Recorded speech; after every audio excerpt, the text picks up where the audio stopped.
Butchering a beef tenderloin. Let's look at the different parts. Okay, so up here we've got the head. Now they didn't do a great job when this was butchered, because that head, there's a big chunk of the head actually taken off of there. And that's connected here with a bunch of sinew. So we're gonna get that off. Also, any of this extra membraney stuff, we're just gonna get that poured off.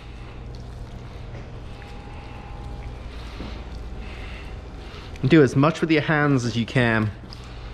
This long piece here on the side, that's the chain. Get as cleanly off as you can with your hands without tearing the meat. And you're gonna come down.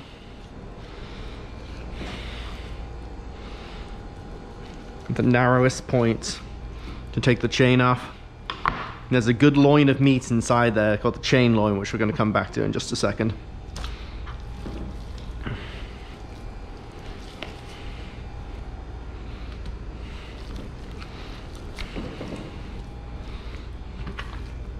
Moving the head, and the same thing, feel where that narrowest section is and go down through there. And then the head can get cleaned up, and usually get a couple of steaks out of that as well. Put that off to the side for now.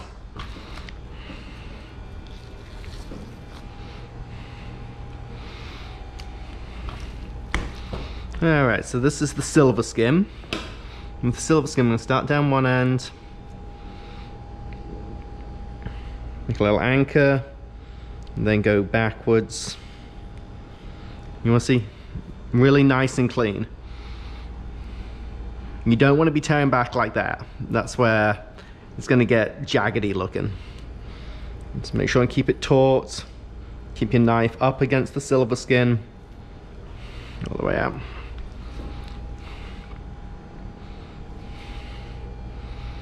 Just do little sections at a time.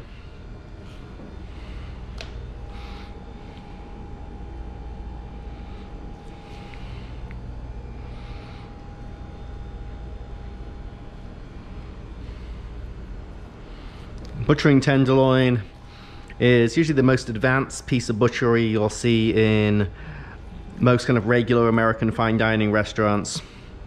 When it comes to butchering things like strips and ribeyes, there's really not that much to it. It's a lot of it's basically just a question of how much fat you want to take off the outside, whereas tenderloins do take a little bit more of a skilled hand. It definitely takes some practice. Okay, so we've got the silver skin off. Flip over with a chef's knife.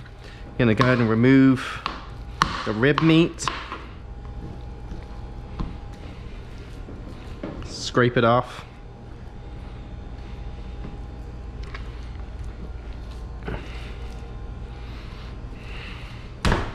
Bring it down to the end.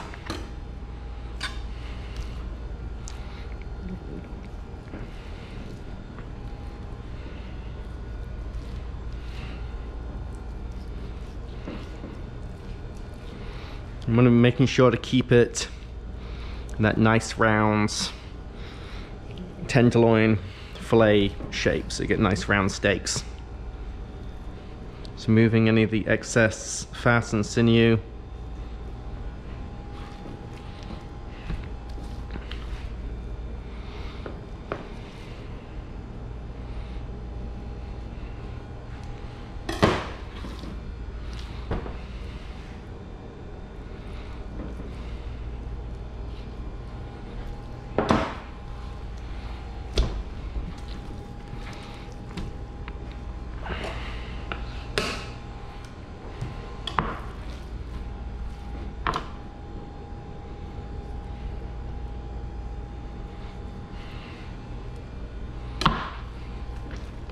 Okay. I'm just gonna take off the ends. These little bits that we can't make into a nice steak, that's gonna be called tender tip. And all of the rest we would then cut up into probably our 8-ounce dinner portions, 6-ounce lunch portions. Sometimes places might have a little 4-ounce petit filet for a kid's menu or something like that. Just kind of depends on the establishment.